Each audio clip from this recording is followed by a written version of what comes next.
Good morning to both of you. Ben, if I can come to you first, of course.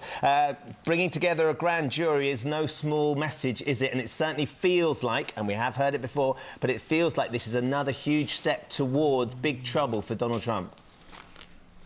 I don't know if I would go that far, because what I do think you're seeing here from Robert Mueller and many of those close to the investigation are saying they're having a very hard time actually finding anything that looks like collusion. So instead, what they've decided to do is see if they can go after financial connections between people that maybe worked with Donald Trump, his family members, his businesses, and possibly with some sort of connection financially with Russia.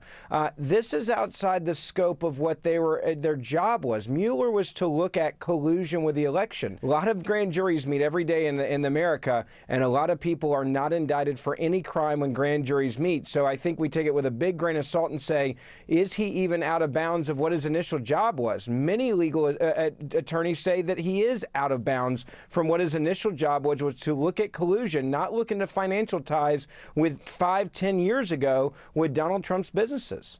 Eric Guster, what do you say to that? That, you know, it feels like another step, and we've already heard on this programme, actually, that Professor of American Studies Scott Lucas was saying that actually he believes this time next year Donald Trump will have to resign to avoid impeachment, and this is the first really concrete step in that being likely to happen. I'm licensed to practice law in 3 federal courts, and I handle federal cases all the time, and Ben is totally wrong. The purpose of a grand jury investigation is to investigate any type of issues that someone has broken the law. For example, the easiest way to find if someone's broken the law is follow the money. If there was collusion, if there was bribery, if there was any type of Russian influence, the money will lead the trail and show the investigators exactly who was influenced, who was paid off, and who may have been giving money or had loans forgiven, and that would influence their decisions. And the purpose of this grand jury is to look into their meddling, look into their influence on the voting process, and see which of those family members, which Trump officials are problematic and have broken the law. And that's what they're going to do. Eric, as Ben was saying, that's outside of Robert Mueller's initial remit. That wasn't what he was there to be looking at. And if he's actually sort of sidelining what the original remit was and he's going down there, wouldn't that imply, as Ben was saying, they aren't finding the evidence they want?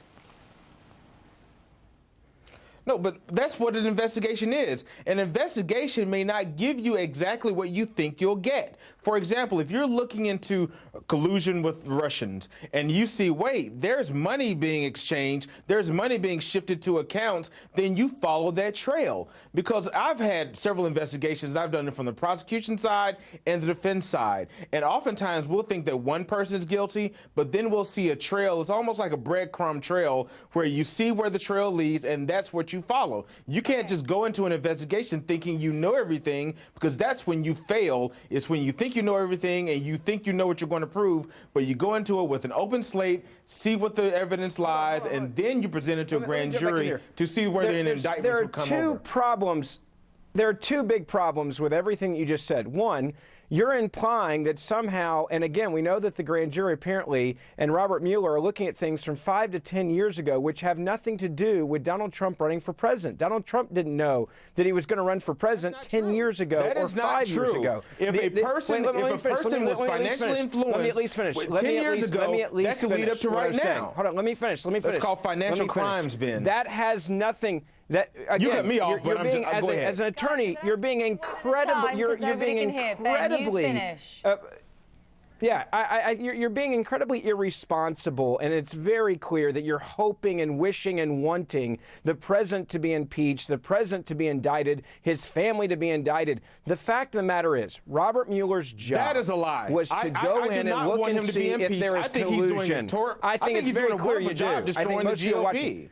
So I'm happy that no, you don't tell me what my influence is. My point is what you just said. I was asked to give a legal opinion about what this issue is, Ben. Eric, let me finish. Please let Ben finish. Robert Mueller's job was very simple in scope. His job was as a special prosecutor to go in and look and see.